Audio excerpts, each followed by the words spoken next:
सच तो यह है कि मैंने कोई गुनाह नहीं किया। मैंने बहुत सोच समझकर फैसला किया था और मैं अपने फैसले पर बहुत खुश हूँ।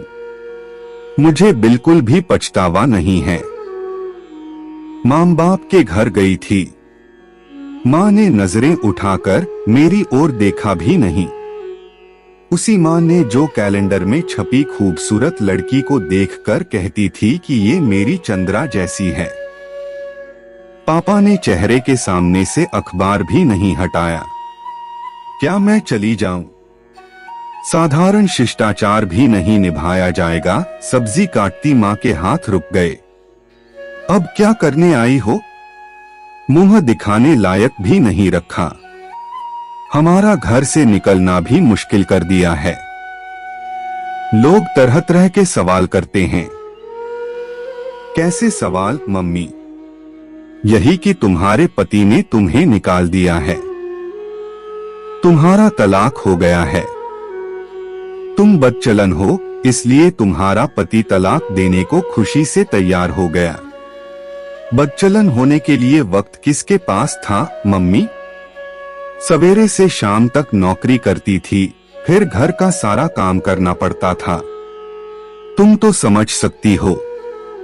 पापा ने कहा, तुमने हमारी राय जानने की कोई परवाह नहीं की, सब कुछ अपने आप ही कर लिया, इसलिए कि आप लोग केवल गलत राय देते, जबकि हर सूरत में मैं राजीव से तलाक लेने का फैसला कर चुकी थी।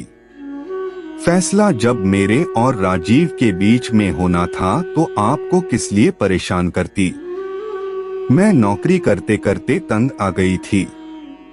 हर औरत की ख्वाहिश होती है कि वह अपना घर संभाले, 1 से 2 बच्चे हों। माँ बनने की इच्छा करना किसी औरत के लिए गुनाह तो नहीं है, पर राजीव के पास रहकर मैं कुछ भी नहीं बन सकती थी। मैं सिर्फ रुपया कमाने वाली मशीन बनकर रह गई थी। किस किस को समझाएं, कुछ समझ नहीं आता। लोगों को कुछ काम नहीं है। दूसरों पर उंगली उठाना उनकी आदत है। उनकी अपनी जिंदगी इतनी नीरस है कि वे दूसरों की जिंदगी में ताक झांक करके अपना मनोरंजन करना चाहते हैं। खैर, मैंने जो ठीक समझा वही किया है। नौकरी राजीव के साथ रहकर भी कर रही थी, अब भी करूंगी और शादी से पहले भी करती थी। शादी से पहले तुम अपनी खुशी से वक्त काटने के लिए नौकरी करती थी। दूसरों को कहने के लिए ये बातें अच्छी हैं। आप भी जानते हैं और मैं भी जानती हूँ कि मेरी शादी से पहले नौकरी करके लाया हुआ रुपया व्यर्थ नहीं गया, सिर्फ मेरी खुशी पर ही खर्च नहीं हुआ। मेरा रुपया कम से कम एक भाई की इंजीनियरिंग और दूसरे की डॉक्टरी की फीस देने के काम आ गया। मैं आपको दोष नहीं दे रही हूँ, क्योंकि हम मध्य वर्ग के लोग हैं और यह सच है कि हर एक के शासन में मध्य वर्ग ही पिसा है। गरीबों को फायदा हुआ, उनकी मजदूरी बढ़ गई, उनकी तनख्वाह बढ़ गई, पर मध्य वर्ग के लोग बढ़ी हुई महंगाई और बच्चों की शिक्षा के खर्च के बीच पिसते रहे, अपनी इज्जत बनाए रखने के लिए संघर्ष करते रहे। सबने गरीबों की बात की, पर कभी किसी ने भी मध्यवर्गीय लोगों की बात नहीं की। फिर भी आप लोग यह बात कह रहे हैं कि मैंने सिर्फ अपनी खुशी के लिए, वक्त काटने के लिए नौकरी की। आपकी तनख्वाह से सिर्फ घर का खर्च आसानी से चलता था और कुछ नहीं। मैं रुक गई और मैंने पापा की ओर देखा।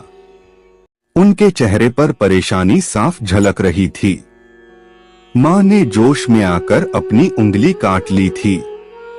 यह वही मध्य वर्ग है जो देश को एक वक्त भूखे रहकर भी अध्यापक, डॉक्टर्स, इंजीनियर्स और वैज्ञानिक देता रहा है। देश की आजादी कायम रखने के लिए भी अपने बेटे फौज में ज्यादातर मध्यवर्गीय लोगों ने ही दिए हैं। यह वही पढ़ा लिखा शिक्षित वर्ग है जो चुपचाप बिना विद्रोह किए सब कुछ सहता आया है।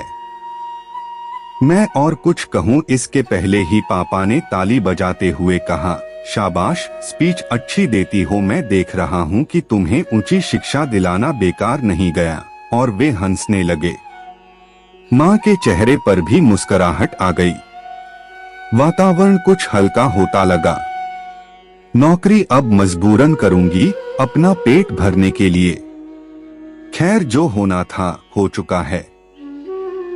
तलाक हम दोनों की रजामंदी से हुआ है।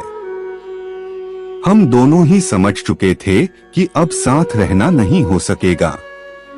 मैं जा रही हूँ मम्मी, अगर आप लोग इजाजत देंगे तो कभी कभी देखने आ जाया करूंगी। मेरी बात सुनकर जैसे मम्मी होश में आ गई। वो खाना खा कर जा।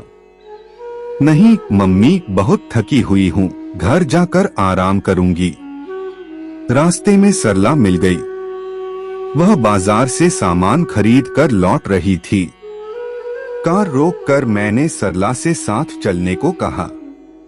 दीदी, अभी तो मुझे और भी सामान लेना है। फिर ले लेना, मैंने कहा और सरला को कार के भीतर घसीट लिया। कार थोड़ी पुरानी है। मेरे चाचा अमेरिका में बस गए थे और अपनी पुरानी कार मुझे शादी में भेंट दे गए थे। सरला और मैंने मिलकर एक छोटा सा फ्लैट किराए पर ले लिया था।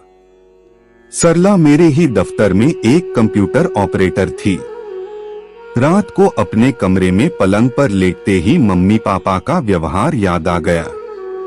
उन लोगों ने तो मेरी जिंदगी को नहीं जिया है, फिर नाराज होने का भी उन्हें क्या हक है। जिंदगी के बारे में सोचते ही राजीव का चेहरा आंखों के सामने आ गया। क्यों छोड़ी नौकरी? मैंने तुमसे शादी सिर्फ इसलिए की थी कि मुझे एक कमाने वाली पत्नी मिलने वाली थी। मेरे लिए लड़कियों की क्या कमी थी? ऑफिस का काम और ऊपर से घर का काम दोनों मैं नहीं कर पा रही थी। आपकी हर जरूरत नौकरी करने पर मैं कैसे पूरी कर सकती थी? बहुत थक जाती हूँ, इसलिए इस्तीफा दे आई हूँ। कल जाकर अपना इस्तीफा वापस ले लेना, तभी मेरे साथ रहना हो सकेगा। अच्छी बात है, जैसा आप कहेंगे वही करूंगी। तुम समझती क्यों नहीं चंद्रा, दो लोगों के कमाने से हम लोग ठीक से रह तो सकते हैं। दूसरों की तरह एक एक चीज के लिए किसी का मुंह तो नहीं देखना पड़ता है। तुम जब चाहती हो साड़ियां खरीद लेती हो, इसलिए कि हम दोनों कमाते हैं। ऊपर से महंगाई भी कितनी है। क्या शराब और सिगरेट के दाम बहुत बढ़ गए हैं?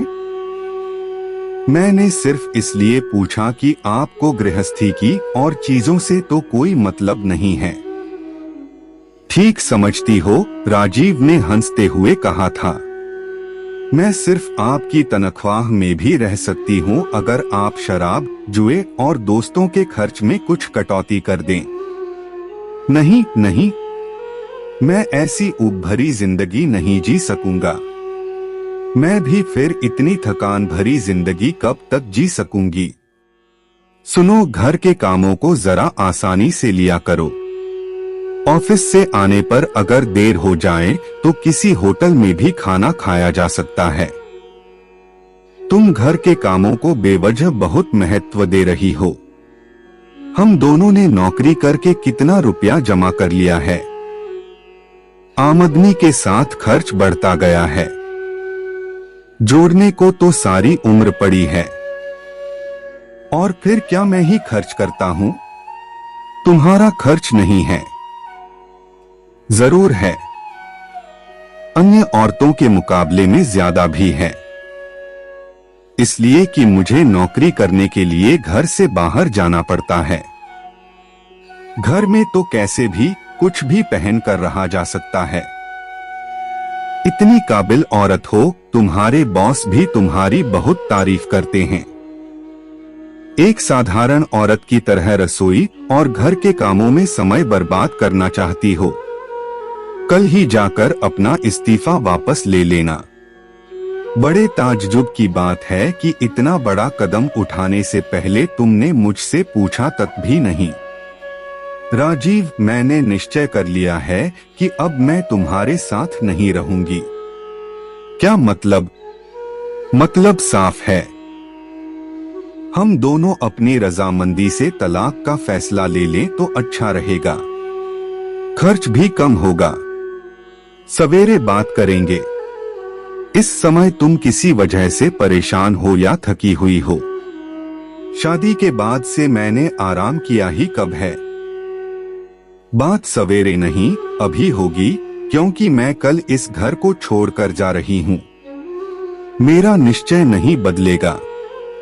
तलाक के बाद तुम फिर आराम से दूसरी कमाने वाली लड़की से शादी कर लेना। अच्छी बात है, जैसा तुम कहोगी वैसा ही होगा, पर मुझे अपनी बहन की शादी में कम से कम 4 से 5 लाख रुपए देने होंगे। अगर तुम 4 से 5 साल रुक जाती तो इतने रुपए हम दोनों मिलकर जमा कर लेते। मैंने सिगरेट और शराब वगैरह का खर्च कम करने का निश्चय कर लिया था। तब भी नहीं। मैं तुम्हारी हर बात मानने के लिए तैयार हो गया हूँ और तुम मेरी इतनी सी बात भी नहीं मान रही हो। सिर्फ 4 से 5 लाख रुपयों का ही तो सवाल है। आपको मालूम पड़ गया है कि मेरे पास बैंक में कितने रुपए हैं, इसीलिए यह सौदेबाजी हो रही है। अगर मुझे आजाद करने की कीमत 5 लाख रुपए है तो दे दूंगी। मेरी दिवंगत दादी के रुपए कुछ काम तो आ जाएंगे। और फिर एक दिन तलाक भी हो गया और मैं सरला के साथ अलग फ्लैट में रहने लगी। अभी मैं राजीव को लेकर पुरानी बातों में ही उलझी हुई थी कि सरला ने आकर कहा, हर समय क्या सोचती रहती हैं दीदी? आपका खाना टेबल पर रखा है, खा लीजिएगा। मैं बाजार जा रही हूँ। घर में सब्जी कुछ भी नहीं है। सवेरे लंच के लिए क्या लेकर जाएंगे? अरे छोड़ो भी सरला, कैंटीन से लंच ले लेंगे। नहीं नहीं, आपको कैंटीन का खाना अच्छा नहीं लगता है। कल लंच में आलू मटर की सब्जी और कचौड़ियाँ होंगी। क्यों दीदी, ठीक है न? आपको उड़द की दाल की कचौड़ियाँ बहुत अच्छी लगती हैं। मैंने तो दाल भी पीस कर रख दी है। सरला, क्यों मेरा इतना ध्यान रखती हो? आज तक तो किसी ने भी नहीं रखा। दीदी सुन लो, आप ऐसी बात फिर कभी मुंह से मत निकालिएगा। कौन से जन्म का रिश्ता निभा रही हो सरला? मां बाप ने तो इस जन्म का भी नहीं निभाया। तुम इतने सारे रिश्ते कहां से समेट कर बैठ गई हो? जवाब में सरला ने पास आकर मेरे गले में बाहें डाल दी। दीदी, मेरा इस दुनिया में आपके सिवा कोई नहीं है। फिर ऐसी बात मत कहिएगा। सरला सब्जी लेने चली गई थी। टेबल पर खाना सजा हुआ रखा था। अकेले खाने को दिल नहीं कर रहा था, पर सरला का मन रखने के लिए खाना जरूरी था। न जाने क्या हुआ कि खाते खाते एकाएक समीर का ध्यान हो आया। समीर हमारी कंपनी में कानूनी मामलों की देखभाल के लिए रखा गया एक वकील था। जवान और काफी खूबसूरत।